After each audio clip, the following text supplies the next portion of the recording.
The antique silverware gleamed under the soft lighting of my aunt's farmhouse dining room. My cousin Brielle lifted her champagne glass and tapped it with a butter knife. "Everyone, some news," she announced, her voice honeyed and expectant. Her blonde waves shimmered as she flashed a practiced smile.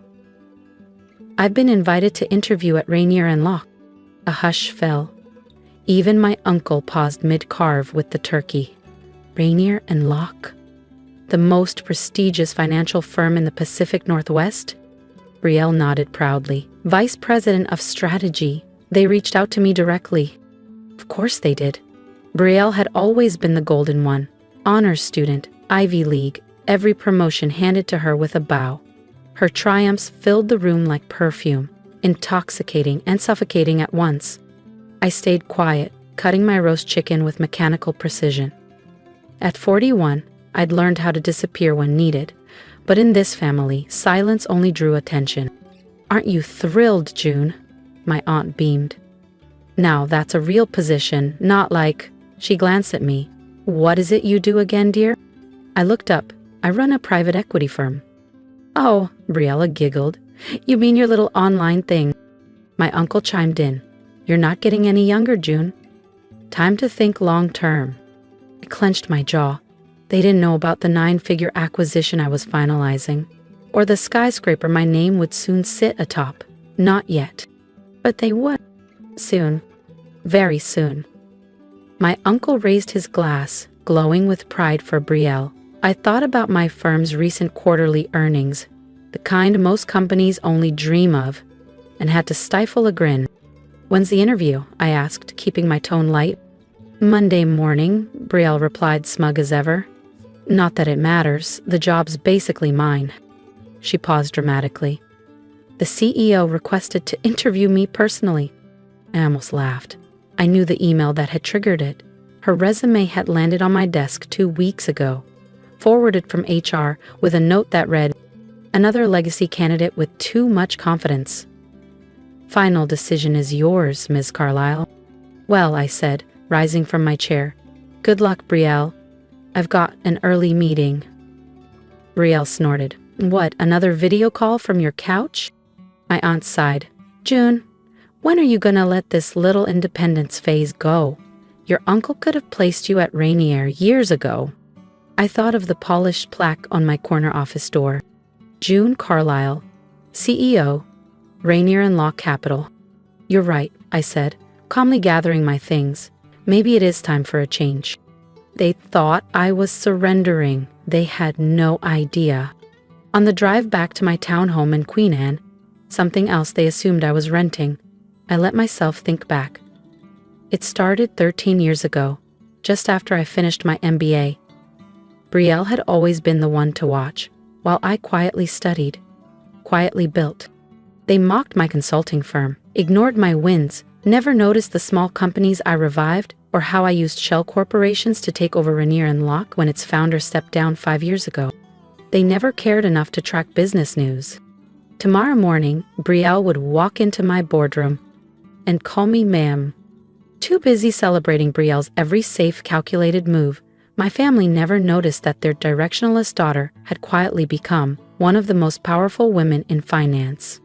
As I pulled into the underground garage of my Queen Anne townhome, my phone buzzed. A text from Brielle. "You should stop by Rainier sometime. I'll show you around once they hire me. It's a real firm. You'll be amazed." I laughed softly, gazing up at the lights of my firm's headquarters from my driveway. My corner office, with its 180-degree city view, was the one she'd raved about in her cover letter. Tomorrow was going to be illuminating. Upstairs, I poured tea and pulled out her resume again. It looked solid. Good schools, consistent promotions, glowing references. But I'd done the digging. The real story was in the footnotes. The interns she scapegoated. The reports she rebranded as her own. The trail of shortcuts masked by charm. Brielle had always been a performer. Tomorrow, she'd learn that I read scripts. And write them too.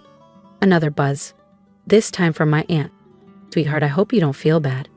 Brielle's just had more structure. Let us help you find something stable." I let the message sit, unread. In my home office, I scanned the headlines lining the wall.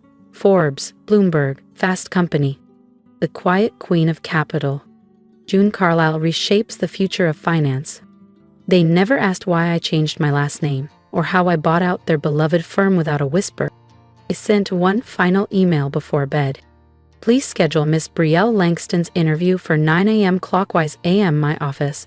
Let her wait 30 minutes before being called in. A small, theatrical touch.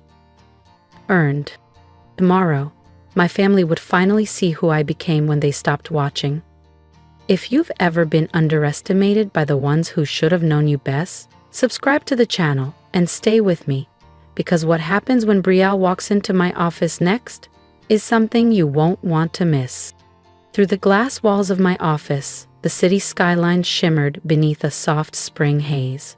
My navy blazer was perfectly tailored, my heels echoing with quiet authority across the polished concrete as I stepped out of the elevator.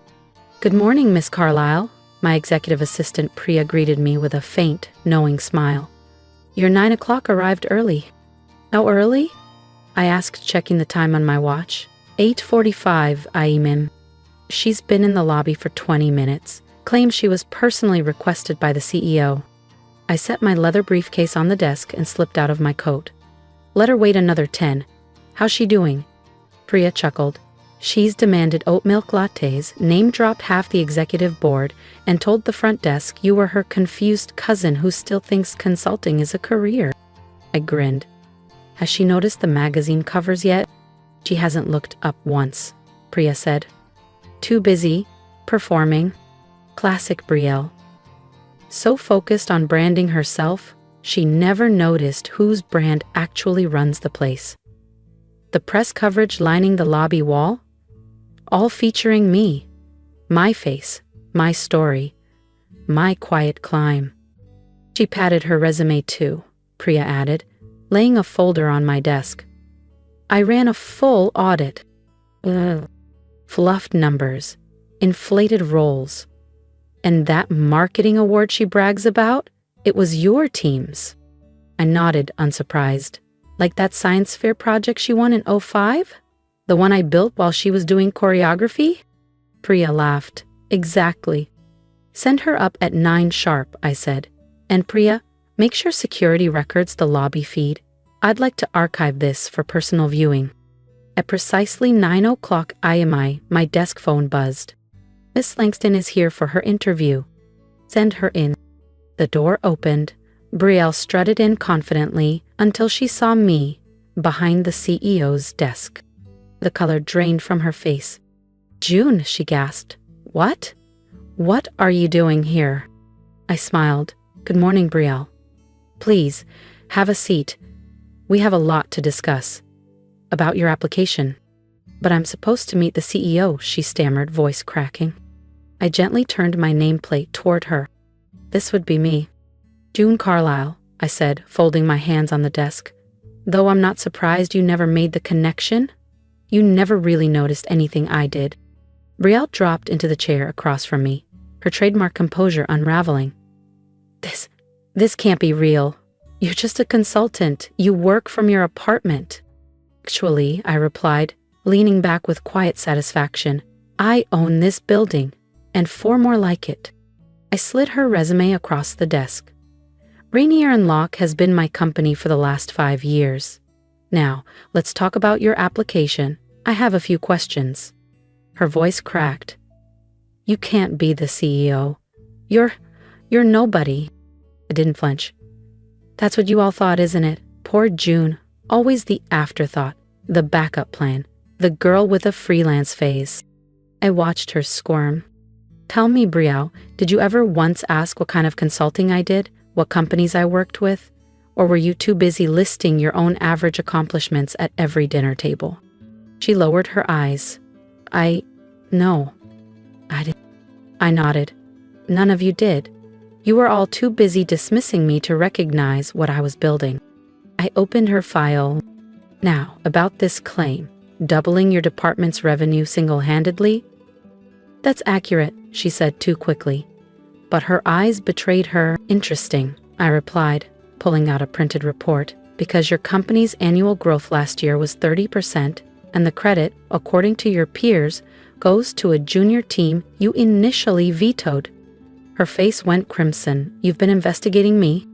I investigate all senior executive candidates. We hold high standards here. My phone buzzed. Priya's voice came over the speaker. Ms. Carlyle, your aunt and uncle are in the lobby. They're demanding to see you. Of course they were. Send them up, I said with a calm smile.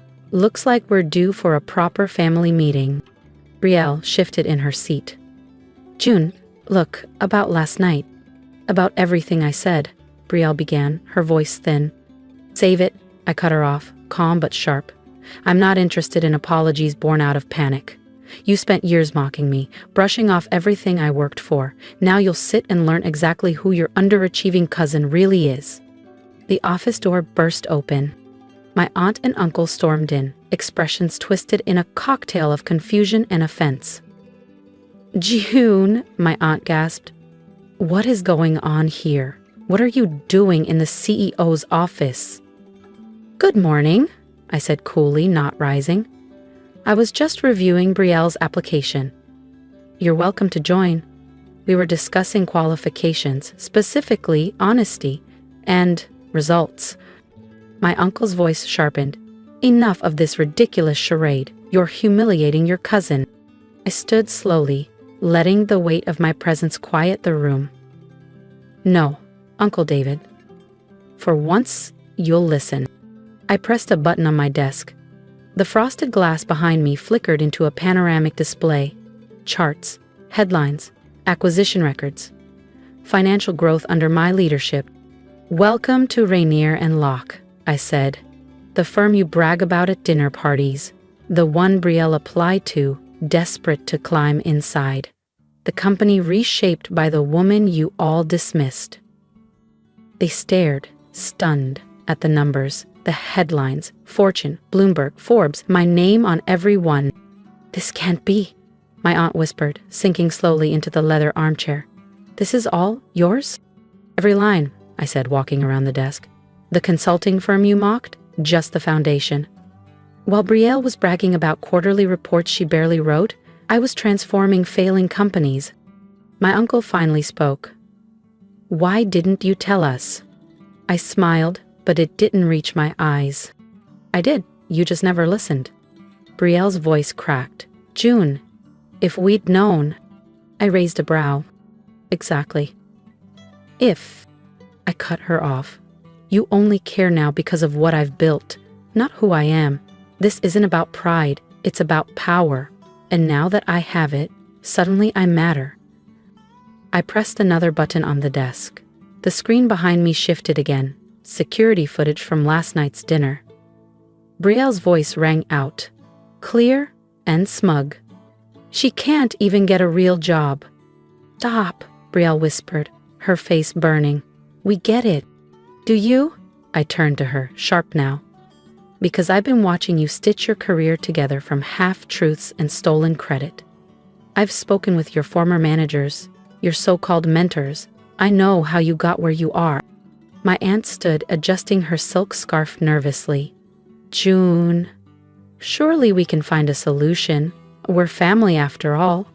I picked up Brielle's resume. Family, like when she took credit for my science project? Or when she told her college friends I dropped out because I started my firm instead of joining hers? That kind of family? I was young, Brielle muttered. We all make mistakes. Yes, we do, I said coldly. And now you live with yours. There was a knock. Priya entered with a thick folder. The background investigation you requested, Miss Carlyle. Thank you, I said, flipping it open. Falsified achievements. Workplace bullying reports, plagiarized campaigns. Brielle's face went ghostly. Those were never proven? Because your father paid to bury them, I finished. But I don't bury misconduct. Rainier and Locke runs on integrity. My uncle stepped forward, tone suddenly businesslike. June, let's talk about this privately. No need for drama. You lost that privilege, I replied calmly. When you let her mock me, when you offered to help me find a real job, when you showed me, again, that nothing I did would ever be enough. I pressed another button. The office door opened. Harold Bennett, my general counsel, stepped in. "Harold," I said smoothly, "please inform my family about the consequences of submitting fraudulent information on an executive application." Harold adjusted his glasses. "Falsifying credentials at this level is grounds for immediate disqualification and in some cases legal action." Silence. And I let it sit. "Especially," Harold continued, "if former employers choose to pursue defamation or intellectual property theft." Brielle's poise shattered. "You wouldn't," she gasped. "You can't." "Can't what?" I asked, my voice calm. "Protect this company? Enforce standards I expect from every other applicant? Or are you asking for a pass? Because you're family." "June, please," my aunt pleaded, her voice suddenly fragile. "Think about the damage this could do to our reputation." I tilted my head. "You mean like the damage you all did to mine? With the years of smug comments and dismissive remarks?" I shook my head slowly. "Brielle's application is rejected, effective immediately, and I'll be forwarding our findings to her current employer. They deserve to know who's representing their brand." Brielle burst into tears. But they weren't her usual manipulative cries. These were different. Raw. Real. The sound of consequences finally catching up. I turned to my aunt and uncle. "You should think carefully about how you've treated your daughters. One you praised endlessly despite deception. The other you dismissed despite her honesty and success." My uncle's jaw tightened. "You're enjoying this? Humiliating your family?" "No," I replied. "I'm doing what you should have done a long time ago. Holding people accountable." I walked to the window, gazing out at the skyline I now partly owned. "The worst part?" I asked softly. "If any of you had paid attention, genuinely, you'd have known. My name has been in the business press for years. You just never look." I turned back to them. "Now, I have a board meeting." I sat down. "Harold will escort you out. Brielle, expect official notice in writing." "June," my aunt tried again, "we can fix this. We're still family." I met her eyes. "We're related, but family requires respect, and I've had none." As the door closed behind them, Priya entered with coffee. "You okay?" she asked gently. I opened my drawer and glanced at the old family photo tucked inside. And for the first time, I didn't feel small. Not of my aunt, uncle, or Brielle, but of my grandfather. The only one who ever believed in me without needing proof. "You know what, Priya?" I said, exhaling deeply. "Yeah, I really am okay." Over the next few months, everything shifted. Brielle's employer launched a quiet but thorough investigation into her past work. The result? A resignation that wasn't exactly voluntary. My aunt and uncle stopped showing up in the society pages. Their polished reputation faded, dulled by the uncomfortable truth that they had dismissed the daughter who built an empire while praising the one who borrowed legacies. I stayed focused, grew Rainier and Locke, led new acquisitions, mentored startups. The story eventually got out. The anonymous CEO who built an empire under the radar while her own family called her a failure. It sparked headlines, podcasts, conference invites. 6 months later, I received a letter from Brielle. Not an email, a real handwritten apology. She'd taken an entry-level job, her first without family favors. She finally understood what real work looked like. My aunt's letter came months after. Humbled, hesitant, asking for the chance to know me. Not the version they had imagined, but the woman I had become. I keep both letters in my desk, beside my grandfather's photo, not out of sentiment, but as a reminder. Success isn't about proving others wrong. It's about proving yourself right. 1 year later, I was in my office, reviewing quarterly growth reports, when Priya walked in with the newest issue of Forbes. June Carlisle, The Power of Quiet Success. No mention of family drama, no headlines about betrayal. It's the story of what we'd built, the industry we were changing. Because real success doesn't shout, it simply endures.